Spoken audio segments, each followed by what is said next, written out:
Hey people, welcome to the channel, and we've seen some insane developments all over the world. We've seen Donald Trump directly negotiating with Putin against Ukraine. We see the NATO alliance pretty much fall apart in front of our very own eyes. It's been developing that way for a while now. Trump himself had said in his first presidency that it shouldn't even exist. Now this is basically confirmed, and we are maybe closer than ever to World War III. Not in the way you think. I mean, maybe it already started.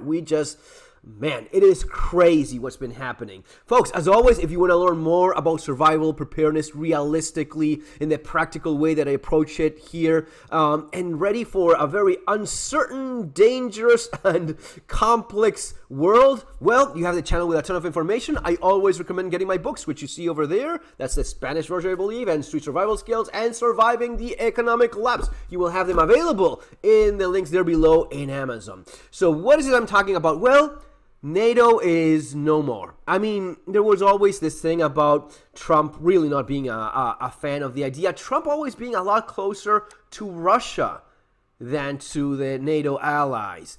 And this is something that, I mean, for years now, Europe has been coming to terms with, but never more than in this very moment. Let's check this out.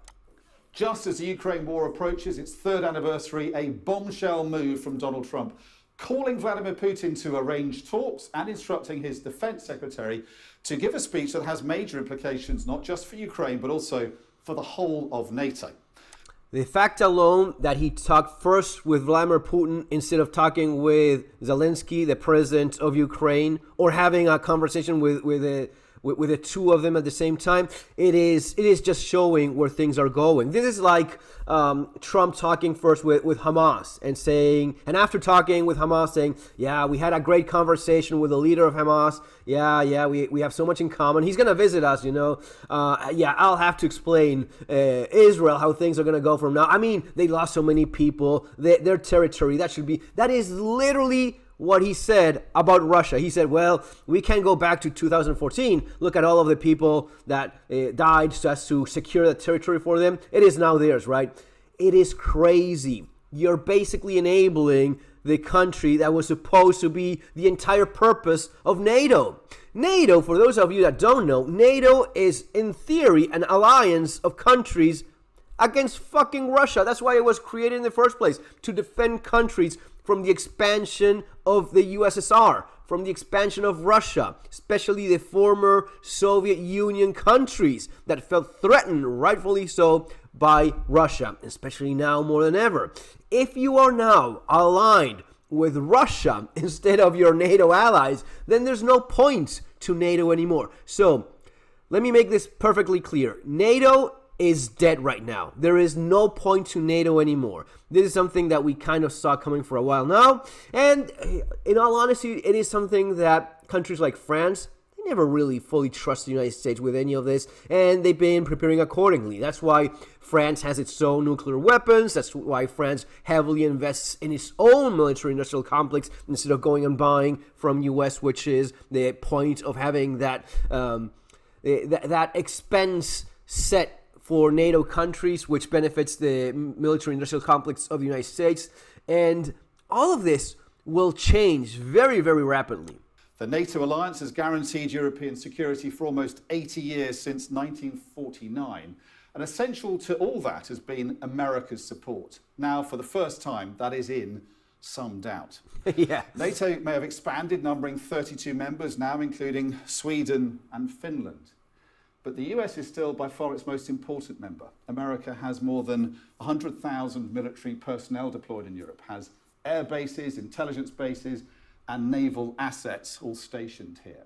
That's something else that a lot of people don't understand. They think, oh, we're providing your protection. No, these are military bases in countries that are supposed to be your allies. This means that you have a greater presence all over the world. You're not doing anyone any favors when you have military bases in countries, and especially not when you're saying that you will not provide the protection that all of this was supposed to be for in the first place, which was against Russia. Now you're saying that no, this makes no know?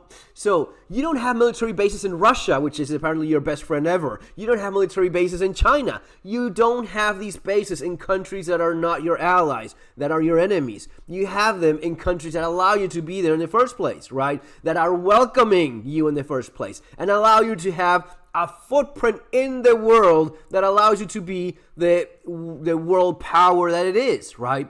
All of that now is crumbling. There's going to be huge questions to be asked about, why are you even here, man? Why is it I have your jets, your planes, and your soldiers in my country at all, right? Why? Why am I doing this for you? This is not out of the kindness of your heart providing any kind of protection. I mean, never more clear than now. Donald Trump has been pointing out for years that America spends vast amounts more on defense than any other NATO nation. As you can see here, more than all the other NATO nations put together.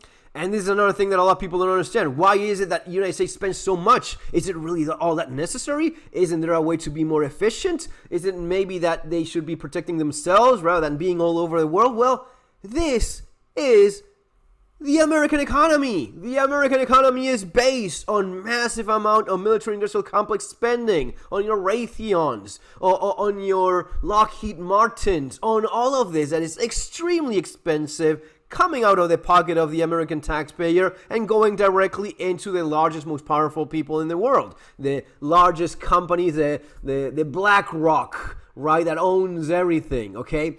But you need to decide which one you want to do. For many years, one of the complaints that Trump has mentioned many times is, hey, you're not spending enough money. You should be spending, what was it, like 3-5%, whatever it is. You should be spending this. It's not because, oh, I want you to be safe. It's because, oh, I want you to spend money on my weapons because I'm the largest manufacturer of weapons in the planet. So if you have to spend this amount, you most likely will have to come to me. Now, there's countries like France that for many years now, France never fully trusted the United States. France was always extremely wary of U.S. intentions. So one of the things that the French had been doing is building up their own military industry. So when France spends whatever amount it has to spend because of NATO, because of its own national security, it spends it on its own, right? And this is something that, especially since the previous Trump presidency, most countries in Europe have been moving towards. Buying your own planes, buying your own weapons, buying your own systems, which are, by the way, usually just as good and a lot cheaper. I mean, big surprise there. But this is something that Europe has been aware of for a while now. It's really not catching anyone completely by surprise. This is just basically laying it out there that, yes, NATO is simply no more. There's no point to it. Together, with the UK now falling behind Germany into third place. But when viewed as a fraction of GDP defense spending, it looks a bit different. Poland is in the lead, then Estonia, and then America, a flatter line. Poland has been ahead of the curve for a long time.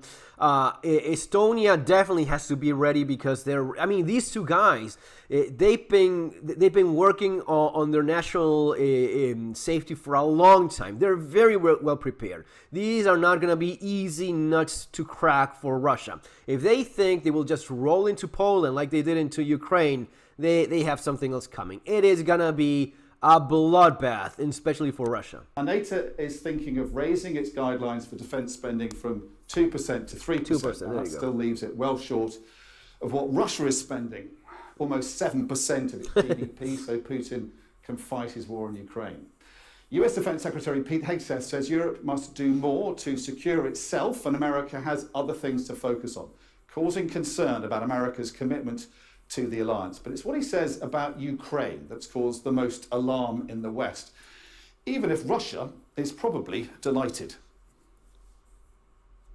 When he says that if there's a peace deal, there won't be any American involvement in keeping the peace in Ukraine, and it must not be anything to do with NATO, I think that's going to have people in Brussels, somewhat alarmed. Fundamentally, I think this kind of a line will go down extremely well in the Kremlin, because what it says is, right up front, before any negotiation, we're ready to go along with the idea that Russia can help itself to part of next door Ukraine's sovereign territory. So even before any negotiations start, the Trump administration seems to be ceding ground to Vladimir Putin.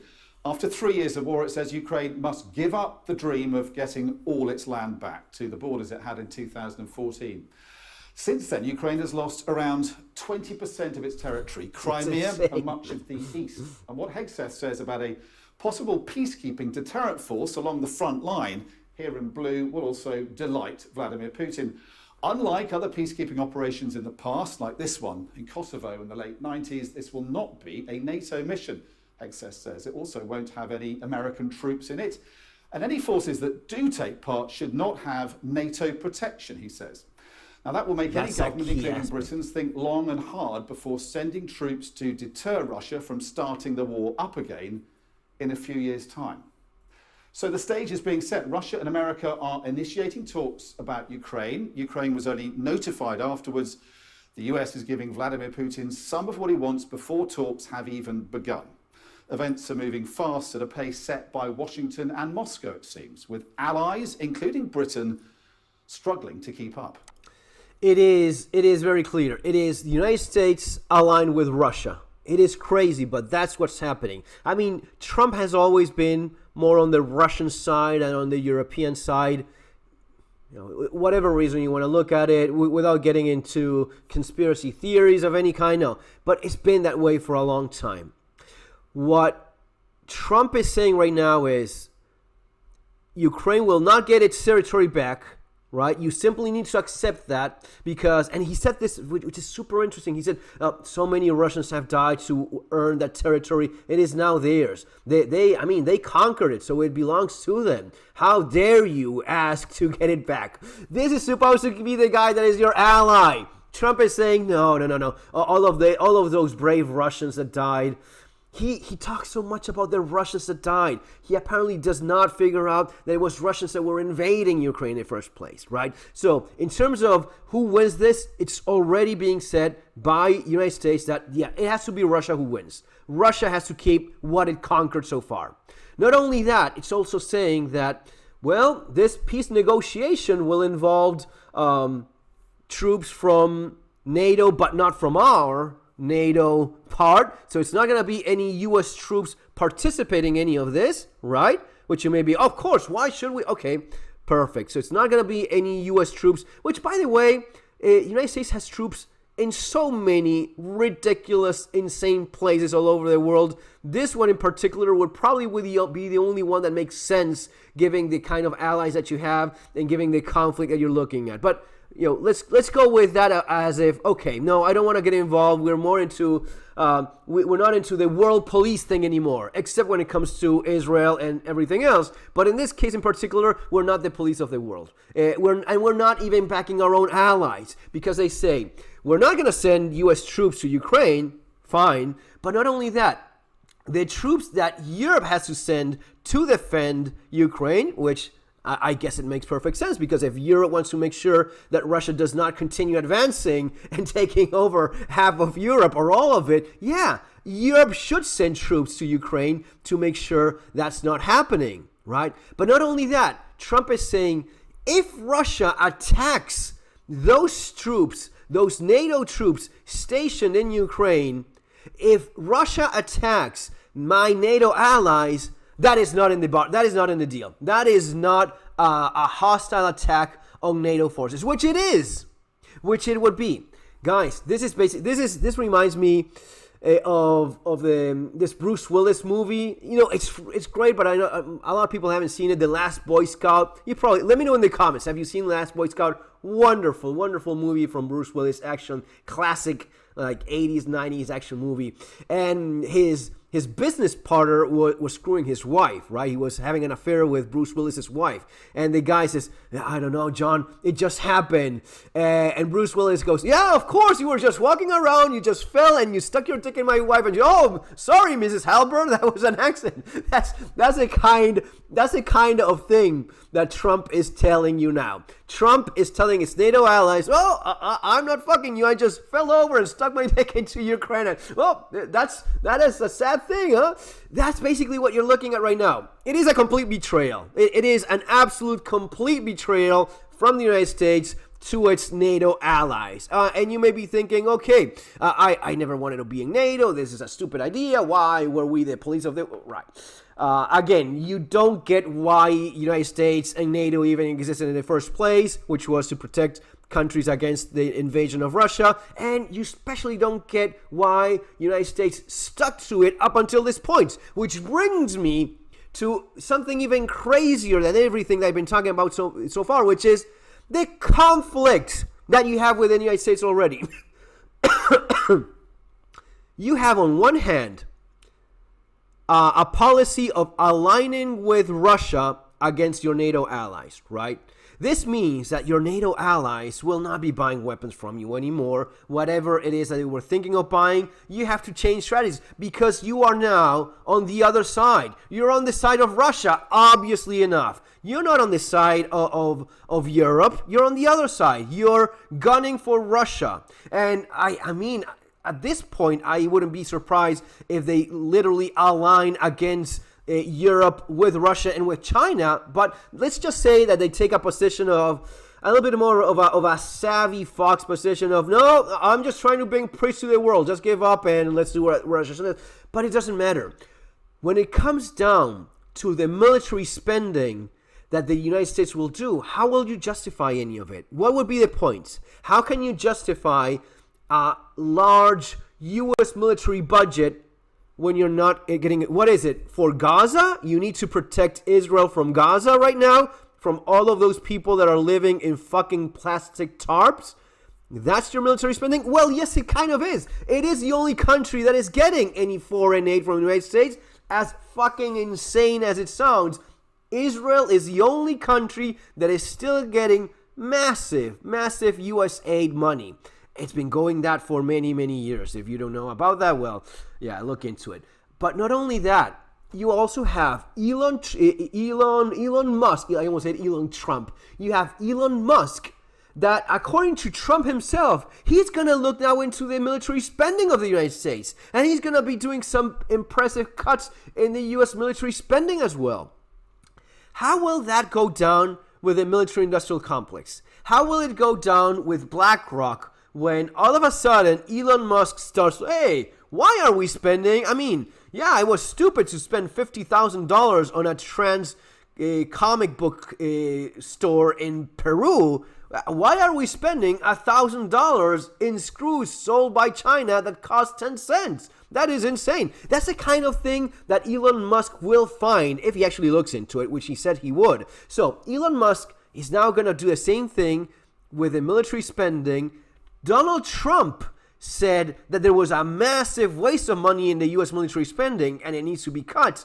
Will he actually do it? Will they allow him to do that? There's things that you allow Donald Trump to do and there's things you don't allow Donald Trump to do. You don't allow Donald Trump to cut the spending in Israel. The Israeli aid needs to flow against what? Against made up, non-existing enemies that are fucking a joke at this point. Anyone that thinks that there's what's a massive war going on, no, there's not. There's just a shitload of money that is being deviated towards some very specific interests in the region. And anyway, you know what it is. Or if not, well, you're not supposed to know anyway. But that's what you're looking at. So not only do you have NATO breaking down, United States aligning basically with Russia, you have an internal conflict within the United States government and the corporations that have been running these things all along.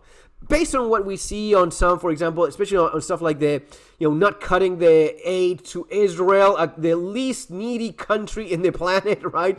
Because if you're worried, yeah, it is super necessary to keep our best friends in the region safe.